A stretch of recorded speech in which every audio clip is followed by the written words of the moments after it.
everybody. Foley here for the weekly news recap for the 8th to the 14th of January 2023. A little late today. I had some stuff to do early today, and yeah, unable to do it at the usual time. Anyway, we're doing it now. So, alright, so currently, at least in our updates, hey Melwan, how you getting on? In our updates, Suicide Squad Kill the Justice League currently has some previews going about the place, and they are roundly kind of meh, basically. Most of the previews that I have seen have been kind of like, yep, it's a video game. Yep, that's a video game, all right. That's kind of it. Which is kind of what we were expecting, but it doesn't mean it's any less disappointing that Rocksteady, for at least 2017 at least, I've been working on what's probably going to amount to a pretty boring by the numbers looter shooter type thing. So that's fairly disappointing. This is a fairly lengthy preview, just going into, kind of the stuff that you can do. The characters are essentially supposed to be different, but they all more or less play the exact same. You're going to be fighting for, color-coded gear. It's a looter shooter type thing, so enemies are going to be dropping commons, uncommons, rares, that kind of shit. Remember when the Arkham games were out? They were good. Even Arkham Origins was good compared to this. Anyway, a bunch of other previews from other different outlets going up, but it is more or less confirming what we already knew. It's a live service trend chaser kind of thing that is very much not the Rocksteady that we used to know. Anyway, moving on. Sandland, which is the next thing from, or is the next video game, I suppose, based on another property from Akira Toriyama. Akira Toriyama, probably best known for the Dragon Ball series. This is a different thing that has nothing to do with dragons or balls or Saiyans or anything like that. This is Sandland. It's a post-apocalyptic thing where there's been a massive nuclear war, World War III, World War IV, whatever, and we're living in the aftermath of that. The whole place has been more or less blasted into sand, and we're just going about our business. There are mutants and what have you, like this weird devil creature thing that you'll be controlling. Will be the main protagonist of the game. Anyway, most of this trailer is an update to show you that it's not all just sand. there are areas that aren't sand, that weren't touched by the war and so on, that you can pilot around those places. The main gist of the gameplay seems to be sort of traversing these large areas and getting into like vehicular combat or combat with these large monster type creatures and that kind of thing. It does have a release date at the end of this trailer. It's March at some point, I think. April 26th, sorry, April. The end of April, you'll be able to give it a shot if you feel like it. It looks quite colorful despite it being all in sand. The areas that aren't in sand at least look nice. I might give this a shot. Anyway.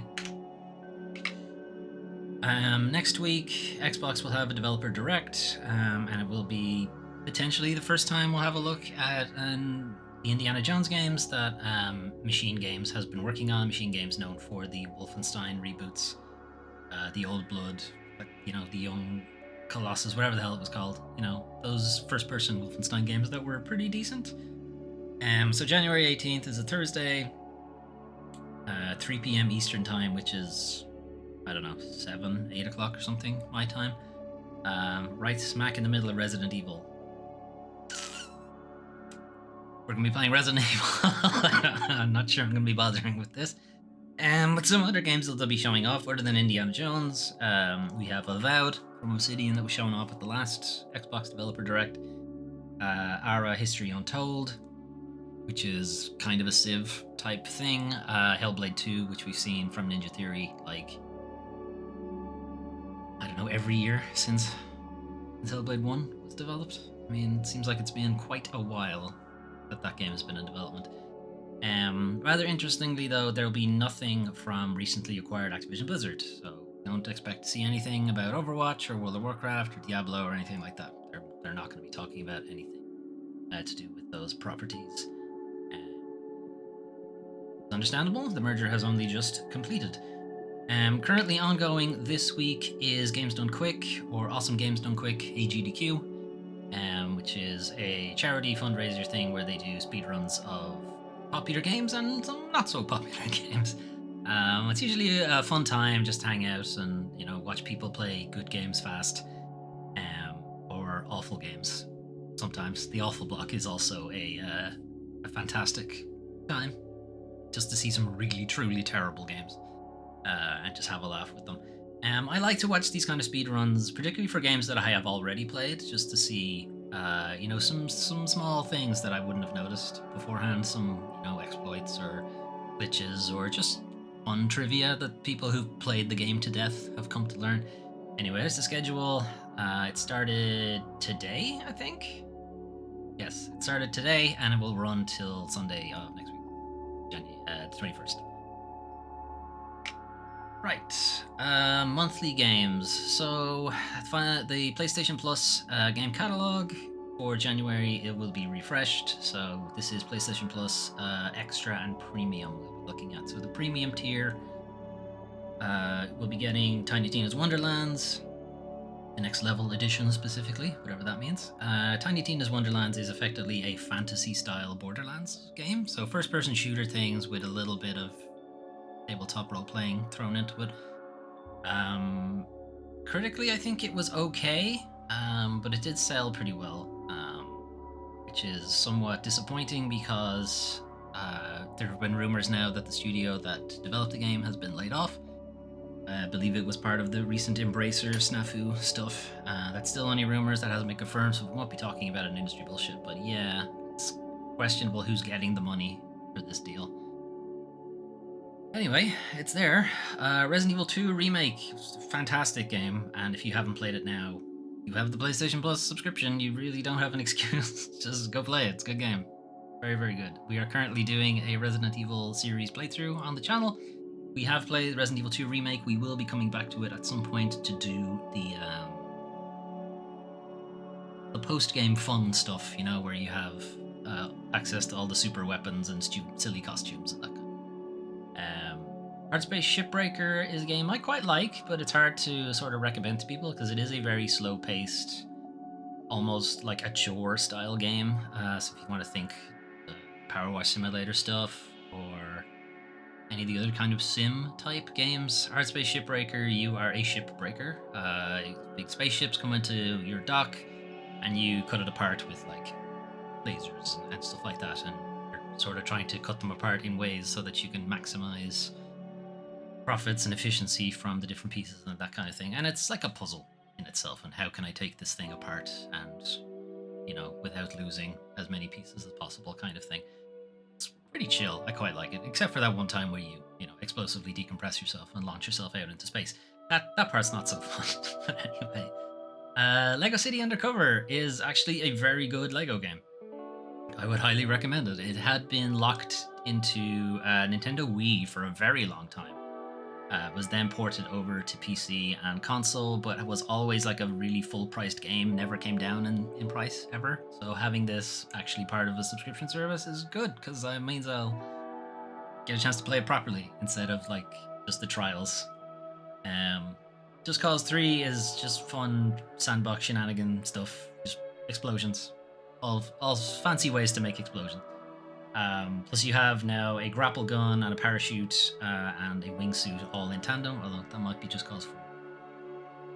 Or I think, yeah, Just Cause 4 is the one that has the wingsuit. Okay, so you have the grapple and the parachute, which lets you, traverse the area really, really fast. Session Skate Sim is kind of hard to explain. It's like a first-person skateboarding thing, but the first person is not first person. It's third person, but it's from the angle of your feet.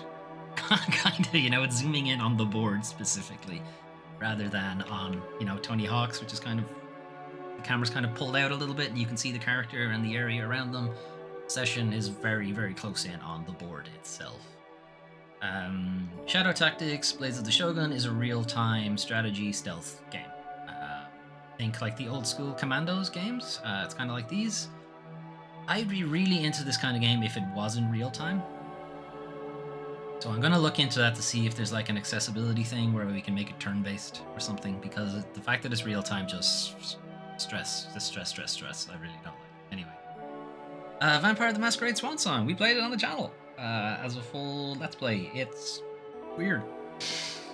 A weird game. It's a strong 7 out of 10 from me.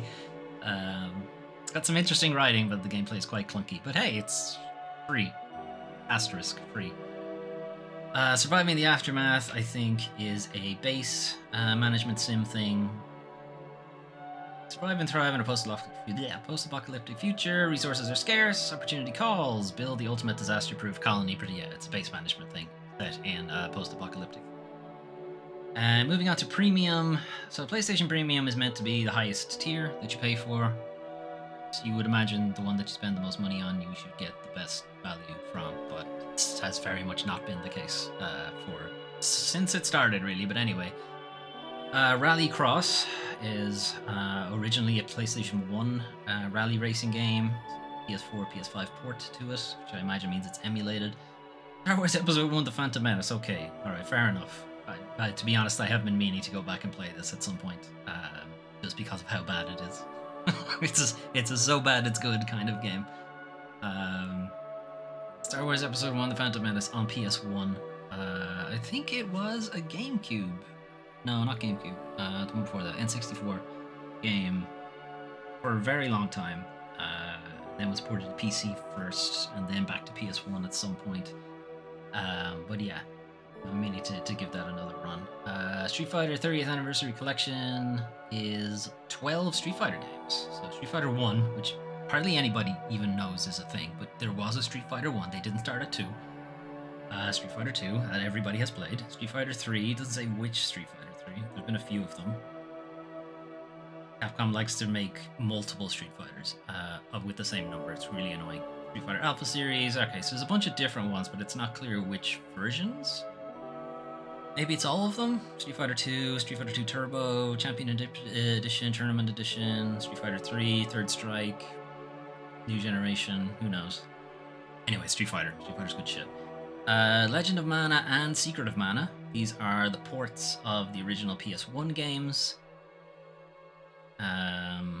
Oh, sorry, this is the HD remaster of it instead. I thought this was... The Legend of Mana is a remaster, and Secret of Mana is also a remaster. Okay, so it's the remastered versions. I thought it was going to be the port versions. That's pretty good, actually. For a change, the PlayStation Plus Classics tier is actually decent. Not for everybody, of course. It's, you know, pretty JRPG heavy. If you're not into Street Fighter, obviously that's not going to help you too much, and I don't know anybody who's actually interested in rally racing these days. Anyway, so I'm gonna start doing a new thing starting this month and just continuing on into this year, where I'm just gonna lay out the games that are coming out that month. So in January we have Home Safety Hotline, what this trailer is. Home Safety Hotline is a PC title that's set somewhat in the 90s. You are playing like an emergency services phone operator person, but it is specifically for like folklore horror stuff, you know, like urban legends, SCP kind of stuff. But for specifically like in the 90s, people are calling up and they're saying, hey, I'm seeing like weird shit, and you need to, you know, delve into your encyclopedia of weird shit and tell them, you know, what to do, what's going on, how they can, you know, keep themselves safe and that kind of thing. So that's out pretty soon. I think it's out next week. I'm not sure if it's an early access type thing or if it's like a full release of the game. But I'm really interested just in the 90s-ness. There's a huge like nostalgia trip here of, you know, using this type of UI, not this exact UI, of course, because they'd be done for copyright infringement and what have you, but this UI is very similar to stuff we would have been using in the 90s, even into the 2000s and so on. But yeah, it's an interesting thing. It's got a little bit of like the Phasmo thing where they try to categorize what the thing is, the SCP type thing where they try to categorize what each monster is. But then it has the you know, the additional thing of trying to actually help people. So So yeah, I'm curious to see how it works, how the helping people works. You know, are you just given a list of answers? Can you actually type in an answer? Does it somehow interpret what you're typing in? You know, that kind of thing. Yeah, that's Home Safety Hotline. Then there is Bulletstorm VR. So Bulletstorm VR is coming to PlayStation VR 2 and MetaQuest and a bunch of other PC VR headsets. This was announced a good while ago. What's interesting here is that it is a full remake of the Bulletstorm game done for VR. So I'm kind of hoping that this will, well, to be honest, I'm like really like out there Hail Mary hoping that this will start a trend of older first-person shooter games just getting the VR treatment, because a lot of VR game players, myself included, just want our old games as VR time. I want to be able to go through my Steam library and go, the VR version of that, please. You know, that's kind of it. But anyway, Bulletstorm has this really interesting combo system going on with its gunplay. So you do have like a grapple gun that you can pull enemies towards you, and then you can kick them and launch them out into the air and shoot them, and you get points for, you know, headshots, ball shots, and so on. This is really like fun gunplay in Bulletstorm, and the story is, you know, very dumb, very silly. You know, it's almost, you know, it's very 90s, even though the game didn't come out in the 90s. It was very much a throwback when it came out. But that should be interesting. Anyway, to check out, that is the 18th, I think, that comes out. Prince of Persia: The Lost Crown has a demo available right now on PlayStation, PC, and I believe Xbox also has a demo for it. I'm not sure about the Switch. It is coming to the Switch. I'm just not sure if it has a demo available. I've played the demo. It's good. It's really, really good. Just from the small amount that's in the demo, I'm like, yep, yes, please, more of this. I want to play this immediately. So much so that I have added it into rotation for the Let's Plays. You know, it will come up randomly at some point, but it's in there now. I had been avoiding doing brand new games, just because they tend to be, you know, everybody is playing it all at once. And also, I kind of want to highlight older games. It's kind of what I want to do with the channel. But anyway, I like this so much, I'm like, yeah, I want to play this. I'm going to play this right now. More of this, please. But yeah, that will show up on the channel at some point. But that is also out on the 18th. Little Guardsman, we had a look at in Steam Next Fest. It's kind of interesting because there's some parts in this trailer that were not present in the demo and weren't even inklings that it was something you could do in the demo. Why wait? I have my system. I have my system. Some things have to come after. Well, you'll be annoyed if I don't do Inscryption soon. So I have to do Inscryption soon. And I might have to jump on that soon because Raincode is taking a very, very long time. And it might be a while before I get to it. Little Guardsman has a little bit of Papers, Please to it. So it's like a more colorful, more friendly, fantasy-focused Papers, Please, where you interrogate people who come into the town, and you're like, can I send them back, or do I let them in, do I arrest them, and so on and so forth. And that will also lead into some story elements. So there is a coup brewing in the city, and you can either help the coup along by, you know, bringing in bad guys, as it were, anti-state actors, or bringing people to bolster the defense of the city and stuff like that. So everybody you bring in or decide to prevent from coming in have stats and stuff that lead into actual warfare. Then there's also like upgrades you can get just for doing the Papers, Please bit. There's throwbacks to popular culture, like there's Ghostbusters there for some strange reason. You can draft people into the war who have no business being in the war, but you know, as they might work out. It's very much played for laughs, but there's a lot more going on in the game than I initially got from the demo. So that's interesting. So I had initially kind of written it off because I wasn't mad about the demo, but there's kind of a lot more there now, so I might have to rethink that. Anyway, that's out the end of the month, I think. Immortality, we played a full Let's Play of last year on the channel. It was really fucking weird. Really fucking weird game, but it is now being ported to PlayStation. It had been exclusive to Xbox and PC for a very long time, but that exclusivity is now up and is now available on, or not now available, will be available on PlayStation. It's Twin Peaks style thing. I mean, they were going for Twin Peaks, and then it just got so weird after a while. Too weird, some might say. But yeah, that will be out 22nd, so not next week, the week after. Ported over to PlayStation. If you also want to be freaked out, knock yourself out. Or watch my Let's Play, you can do that too, I suppose. Like a Dragon Infinite Wealth is the next Like a Dragon or Yakuza entry games. Is Yakuza 8 technically, even though there have been 12 Yakuza games at this point. Again, following new protagonist whose name I forget, Ichiban something, but Kazuma Kiryu will also be making an appearance as a supporting role, main supporting role maybe even for this game. From what I have seen from it, this is going to be enormous. It's going to be a huge game. Didn't watch season 3 of Twin Peaks? I did not. I haven't watched season 1 of Twin Peaks. Don't kill me. Don't kill me. Don't at me, please. I've been meaning to sit down and do it. I have tentative plans to do to give the Final Fantasy Resident Evil treatment to Yakuza, because it is a series that I like, but I have sort of sporadically played, and some I've played and not finished, and that kind of thing. So I am considering going back to the beginning and just going through them all again. Who are you? I'm sorry. I have to do it. I have to do it at some point. Anyway, Yakuza Like a Dragon. Tekken 8. This is going to mark a game that I kind of follow the story of Tekken without actually playing it, because as dumb, and now the story is very, very dumb, but I really like it. And I kind of wish I had more people to play Tekken with, because I don't like playing it by myself.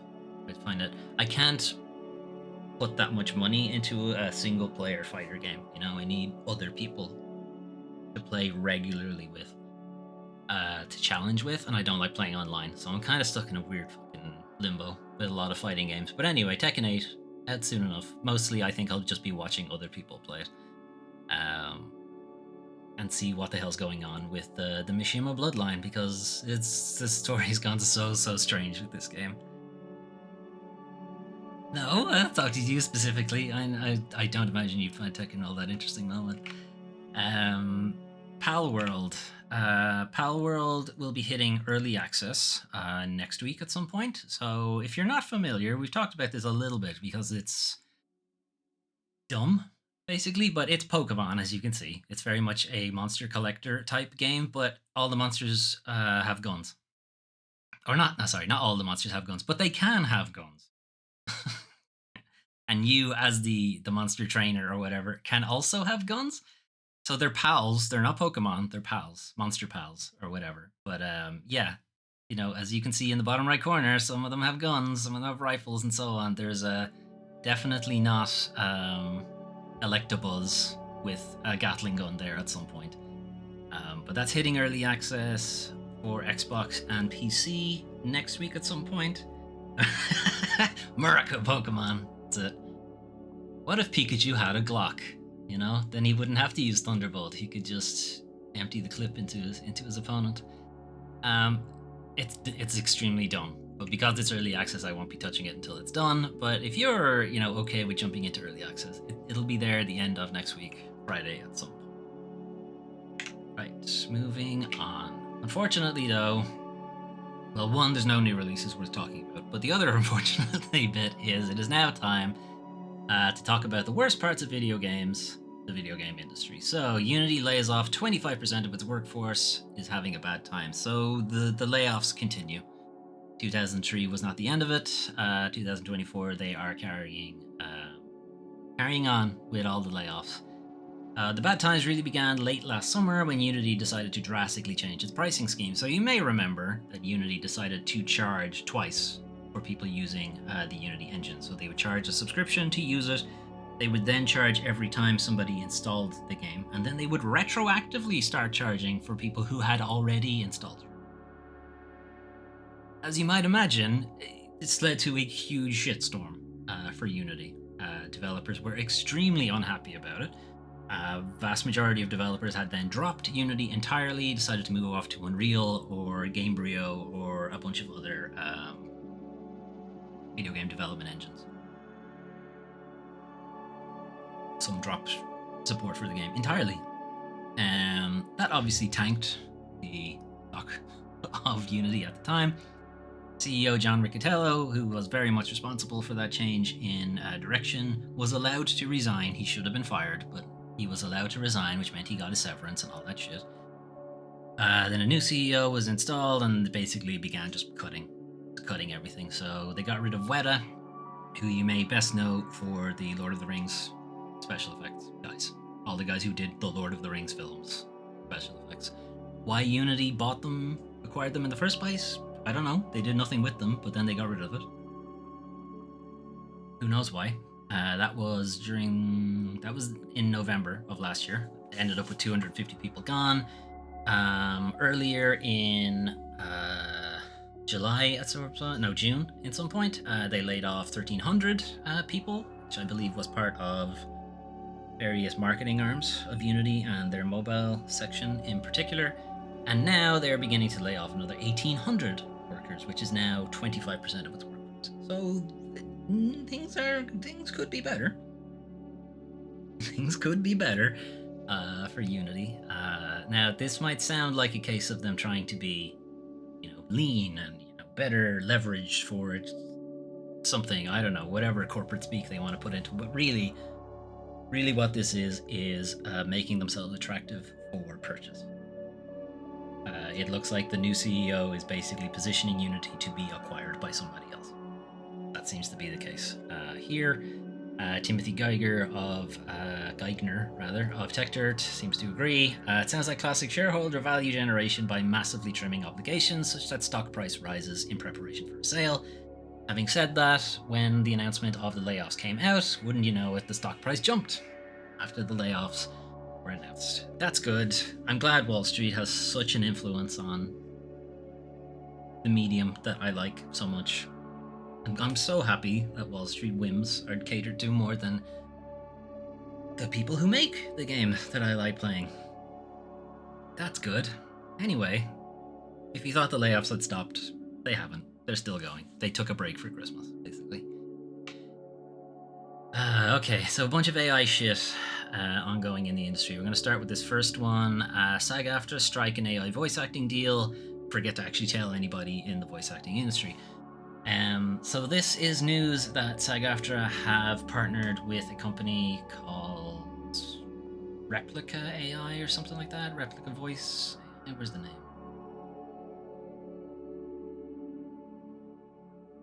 Yeah, I think it's Replica Studios. Okay.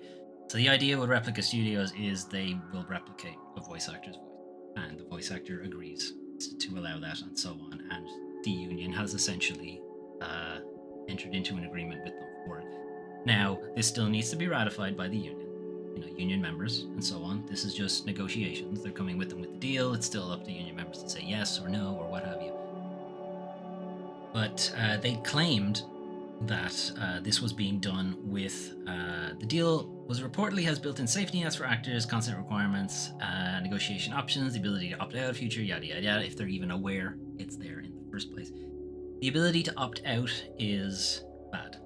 It should be the ability to opt in. The default shouldn't be, yeah, you're part of this until you tell us otherwise. The deal should be, you are not part of this until you agree to it.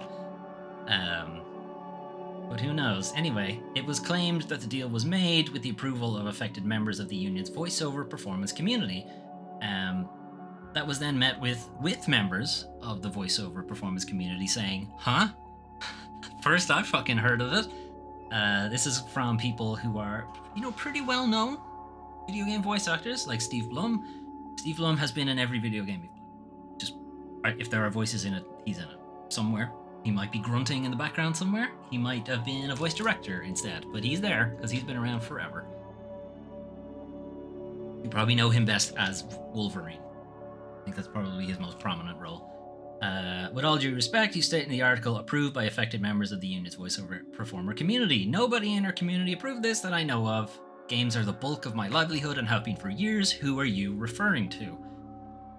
That was from himself. Elias Tufexis, who you may know most recently, he's the cowboy from Starfield, but his probably best known role is Adam Jensen from Deus Ex. I would humbly consider myself one of the top voice actors in games. No one asked me about this. No one reached out for my opinion. And from what I'm seeing, no one asked any of my peers either. Um, Shelley Young from God of War Ragnarok, I think she plays Freya, approved by affected members of the union's voice performer community. Where and when? Wasn't aware of this until just now, and I'm the exact type of member you were talking about, and there are many voice actors saying much the same thing. So, yeah, not great that your own union seems to be selling you out. Not a good look. Now, the other thing to look at with the SAG-AFTRA people is that it involves the Screen Actors Guild, something radio, something. I don't know what the full acronym is. So voice acting is a pretty small section of that union. And again, they have to, ratify this agreement, and it's only with one particular company. This has nothing to do with the overarching deal that they're trying to do with generative AI right now, which is going nowhere. But it's not stopping people from trying their hand at it. But it's not a good look. Not a good look. And then right at the end, Kotaku's Alyssa Mercante kind of points out, do voice actors even want their voices to be replicated? And the outcry that I've seen from this on other voice actors' social media handles and their Twitch streams that some of them do and so on, they're no. The answer is no. They don't want that at all. Why are we even entertaining the idea? Anyway, speaking of shitty AI, we're going to continue. Steam's revised policy to allow the vast majority of games using AI. So if you were, under the impression that Steam was some bulwark against, generative AI slop making its way into the video game industry, it's not. Steam is very much a libertarian space for video games. It's the market will decide. Even if that means they're going to flood the market with absolute shit. But anyway, Valve have reviewed their policy for AI content, saying it will now release the vast majority of video games that use it. Valve is now going to be splitting AI content into two categories: the pre-generated stuff, which is effectively art, assets, and that kind of stuff that was pre-generated with AI and is then bundled into the game, and then there's no further changes are made to it. And then there's live generated stuff, which is generated on the fly while the game is running. So that's stuff like AI, NPCs, that kind of thing. That's going to have its own kind of bullshit because copyright and things like that. How they're going to enforce that, I don't know. But apparently they're going to do it somehow. Reviewed by Valve to make sure it does not include illegal or infringing content. How would they know? How would they know? Steam lets so many games through now, they give the most cursory glance to reviews. They're not going to dive into the game to make sure there isn't infringing content somewhere in the live generated AI, because they would have to play the game properly to do that. There are simply too many games for them to do that. They don't have enough people. And if they're going to try to automate it, the automated system's going to miss stuff. Or false flag stuff as well. Anyway, the only exception to this will be adult-only sexual content that is created with live-generated AI. We are unable to release that type of content right now. Why they're drawing the line there, I don't know. They're already releasing adult-only games. Why they've decided to draw the line at live-generated AI adult-only game? I don't know why they make that distinction. Seems a bit arbitrary, but there we are. Anyway, yeah, if you were thinking Steam was going to somehow prevent the AI shitstorm, it's not going to. Anyway, we're not done with AI shit. CES, I think, has wrapped at this point, but the Consumer Entertainment Showcase going on in Las Vegas, which of course, is showing off AI stupid shit. There's an AI lawnmower over there somewhere for some reason. There's AI paint, whatever the fuck that is. Everything just has AI branded onto it for no reason. But there's this really terrible 3D standing in a hologram of Mario at home, I guess, that responds to people and answers questions and what have you, but it doesn't do it in Mario's voice. It's in a horrible AI-generated voice, but the whole point of it is that it was not endorsed in it. So these guys are about to get sued into oblivion, but brazenly they did that. CES is an extremely high-profile showcase, and they're just, I'm just gonna use an AI-generated, incredibly popular, easily recognizable, extremely heavily copyright enforced character. That's gonna do it. Whatever, who cares? It's AI. If you think they're not going to try the same kind of shit in video, they're already trying. Anyway, yeah, I can't wait for the next news story to be guys who tried to do Mario hologram sued into oblivion. Anyway, Capcom reverses Resident Evil Revelations update with Enigma DRM. So there was this kind of big shitstorm going on in Capcom Resident Evil side of things. As I'm playing through all of the Resident Evils, I'm somewhat keeping up on what's going on with this sort of information. So recently, Capcom updated Resident Evil Revelations for some reason. Not sure why. I think it might have been a patch on the Resident Evil Online service. Maybe they were changing something for that. But for whatever reason, they ended up pushing out the Enigma DRM as well along the same lines. A bunch of other Capcom games got the same treatment. Enigma DRM, if you're not familiar with, is just a pretty standard DRM thing to prevent you from priority copies, that kind of thing. But in particular, it broke mod support. So mods for this game, Resident Evil Revelations is old. It's an old game.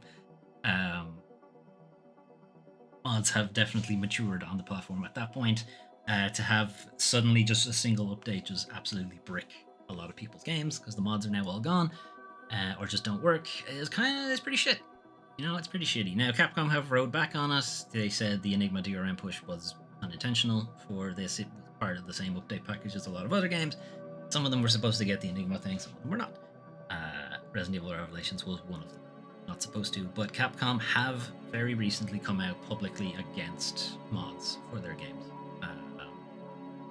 Probably because at EVO last year, one of the players had a nude Chun-Li mod, and that was broadcast live everywhere. And I guess Capcom felt that reflected poorly on the video game. I don't know. I thought it was funny. Anyway, that seems to be the case, that this is why they've decided to just paint all mods as bad, and they don't want it anywhere in any of their games. Cool. Glad they ported it to PC. So anyway, over on the community side of things, and again in the VR space, a VR modder named PreyDog has created a mod for a vast majority of Unreal Engine games that run in PC, to the point that if the game runs Unreal Engine, there's a chance, very, very good chance, that it will run this VR mod and will be flawless. There's a handful of games that don't run particularly well. Most of them, I think, are third-person things that you would kind of expect probably don't handle VR too great. Some of them, you know, cutscenes have weird interactions, and, you know, if there's any sort of canned animations for when you open doors and things like that, some weird stuff happens. But for the vast majority of the gameplay, it just works.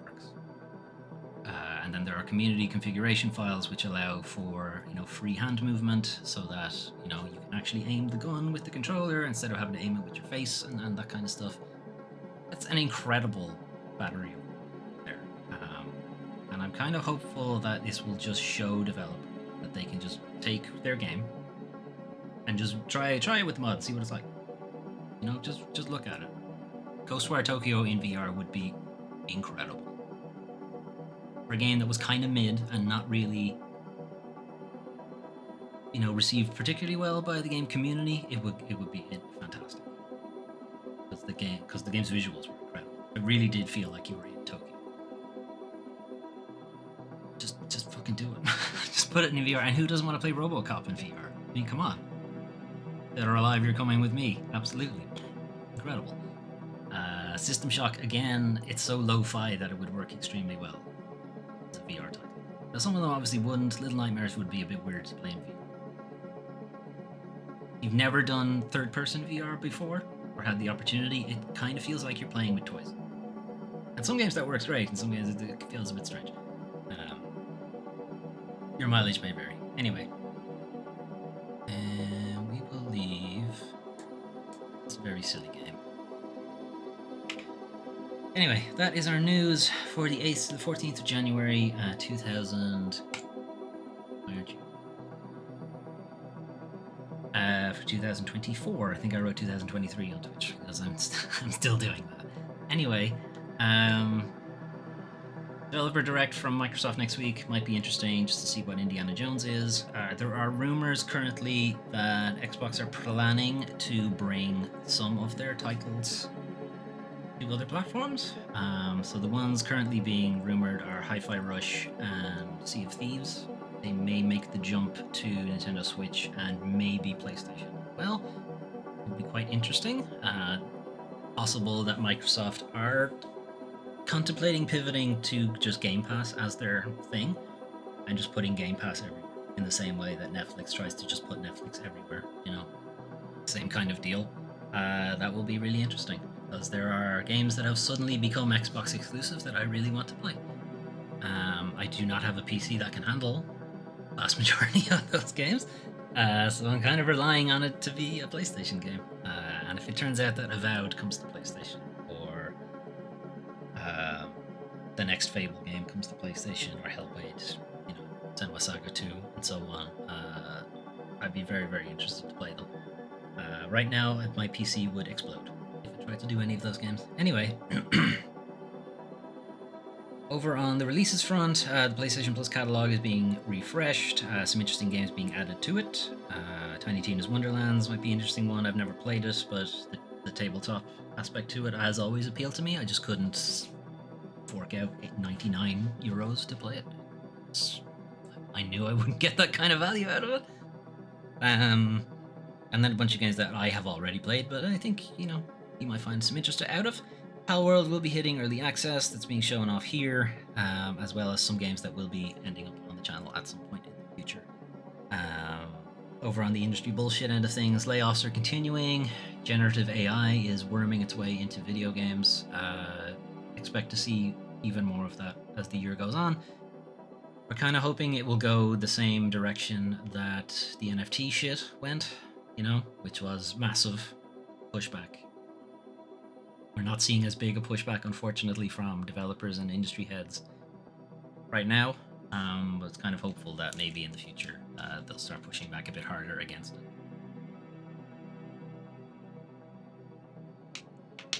I think the issue is that it's just not as out there in the public sphere as like Bitcoin and NFT was, because it was everywhere. And generative AI is everywhere, but I don't think they're realizing just how bad it's going to be for video. It's going to be very, very bad. And advertisements. Well, you're going to see it really bad in ads. You're going to see some really terrible generative AI ads, I think, in the next few years, next few months even.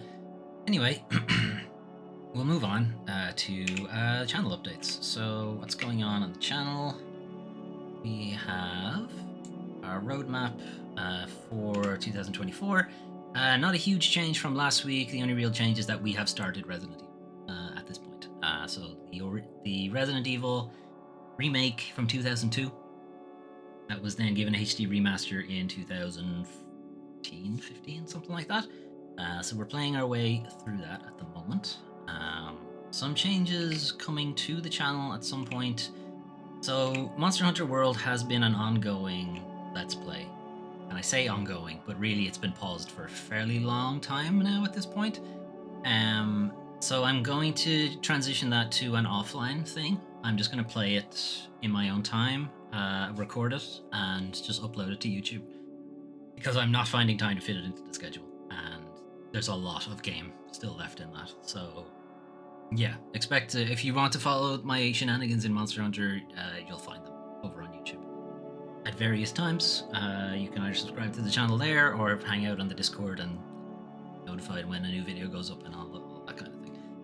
Because I want to get back into it, but I don't. There's no time to fit it into the schedule. Is kind of the issue. I have too many other games to play, and this game is too big. It would take up the whole year effectively. So yeah, we're gonna have to do something else with that. Speaking of off-stream games, I have now played through and finished After Us. We played a little bit of this as part of my Foley Plays Games a Bit series, which is like a series of one-shots where we just take a look at one game and play it for a little bit and see what it's like. After Us had a bit of Little Nightmares, a bit of Limbo going on with it. It is a platformer type thing set in a post-apocalyptic world.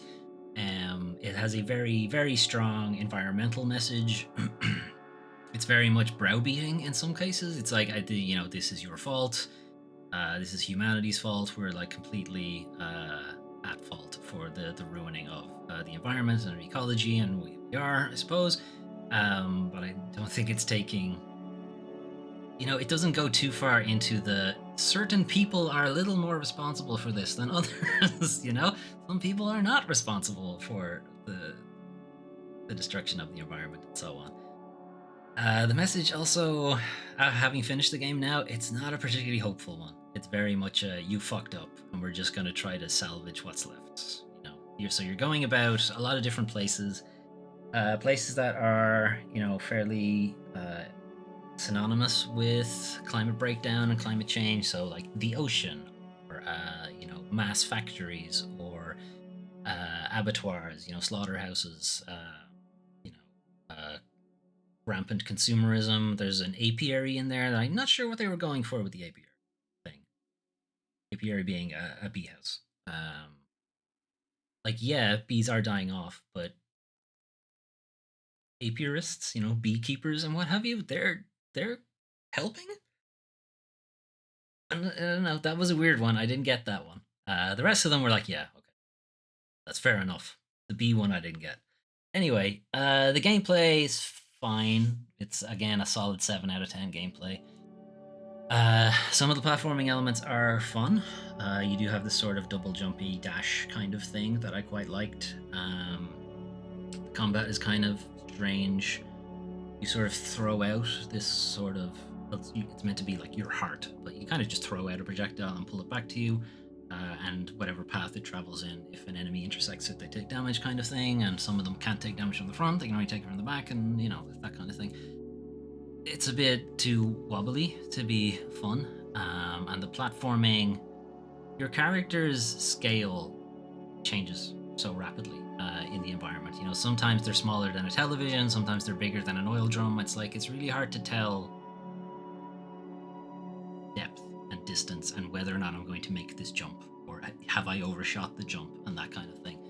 That was quite frustrating. Now the game doesn't exactly penalize you or anything. If you do fuck up a jump, it just puts you back to where you made the jump in the first place. Like, it's not bad about it. It's not like a Dark Souls thing where if you fuck up the jump, you have to redo half an hour of gameplay or something, and then you get to the jump and you fuck it up again. It's not quite that level of it. There are some really cool environments, like the forest environment that's there on the screen now. Has like these buzzsaws that follow you and try to predict your path, and you need to like run around them and that kind of thing. That's pretty good. The ocean setting, because you're in the ocean, so your jump is much floatier and you can travel further distances and that kind of thing. Like, there are some really cool set pieces in the game, but yeah, it is quite jank, and I wasn't particularly pleased with the browbeating of every human being is at fault. And it's like, no, there's like 100 companies that are at fault, and in those companies there's like 10 guys who own all of the wealth and just will happily be dead before it becomes an issue for them. Anyway, moving on. Schedule for next week is the same as this week. We missed a couple of games this week due to BB. One, I was really tired on Tuesday. It was my first-ish week back working, and yeah, just took it out of me. So we missed Final Fantasy on Tuesday and Saturday. As some of you may note in the background, my bed is gone. I've moved my bed out of this room and put it somewhere else. One, to give myself a bit more room for VR kind of things, and two, quick look into the personal life. The housing situation in Ireland is pretty shit right now. Bad everywhere, but it's very bad in Ireland in particular. A solo tenant is unlikely to be able to afford their own place, and at my age I will be looking to. So I still live at home. And I haven't really had a space where I can have people over. This was my bedroom. Not anymore. Now it's like an office/den situation. For dancing as well. I was gonna say it gives me more room for VR things, because I couldn't play room scale VR games because this space was too small. With the bed gone, I can now just about fit in a room scale situation. So yeah, having people over and more space to play VR, and also having just a delineation between the bed and work is good. As nice and convenient as it is to just flop out of bed to the desk, 8:59 a.m. just whoop, right, ready for work. as convenient and some case fun as that is, it was getting to me, very much so. So having a split between those two is preferable. So now I have a space where I sleep and a space where I work, and they're not the same. They are currently the space where I work and the space where I relax are. I would like to split those up, but we'll work on it. Anyway, getting all the way around to that, the reason we didn't play My Friendly Neighborhood is because dust. There was so much dust in the air yesterday, moving things around, that my eyes were dry and stingy, and I just couldn't handle bright lights. Bright light that's shining on me right now would have been way too much for me, and we would have had to stop the stream. So, elected to just not bother. But hopefully that won't be an issue next week. So this is the schedule. Tuesday, Final Fantasy 3, continuing the Final Fantasy series playthrough. Wednesday, Foley Fables with Master Detective Archives Raincode. That game is enormous. It's going to take us quite a while to get through, but I am really enjoying it. Even though it is, in some cases, baffling and imperceptible. Not imperceptible, impenetrable. I don't know, something about it, I really like it. The characters are extremely weird, and I'm here for it. Thursday, Resident Evil. We're playing through the Resident Evil series in the same way we're doing it with Final Fantasy, so we're continuing there. Friday, it currently says no stream. There will be a stream. I just haven't decided when. I just need to pick something. I might double up on Raincode just because it's so big and I want to get through it, but I might also just do a one-off. And I've been meaning to play Pikmin at some point. Just do a one-off thing, because I was recently gifted it by Melwan. Appreciate it. And I've been trying to fit it into the schedule. Maybe I'll do it then. I don't know. I haven't decided yet. Maybe I'll do Prince of Persia as well, because it's coming out soon and I really want to play it. Anyway, Saturday, My Friendly Neighborhood. We'll probably finish it then, and then I will be able to decide what's replacing it. And then Sunday, we're back around to the Weekend News Recap.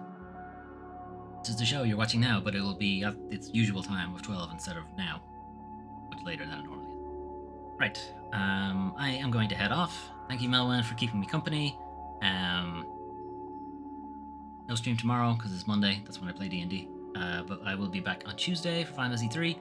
Melwan currently, at least, is planning to play Tunic later on in about an hour. A little less than an hour now at this point. So I'll be in the chat. Hopefully see some of you there as well. Hopefully see Melwan there, otherwise there won't be a stream.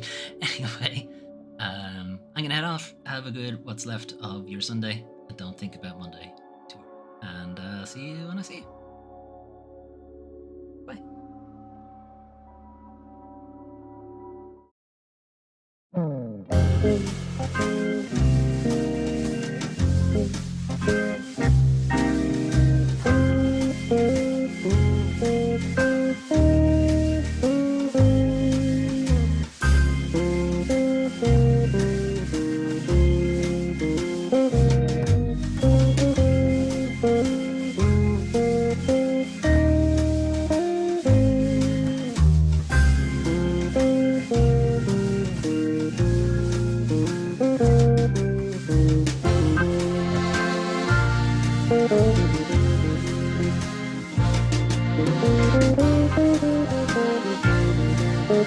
Thank you.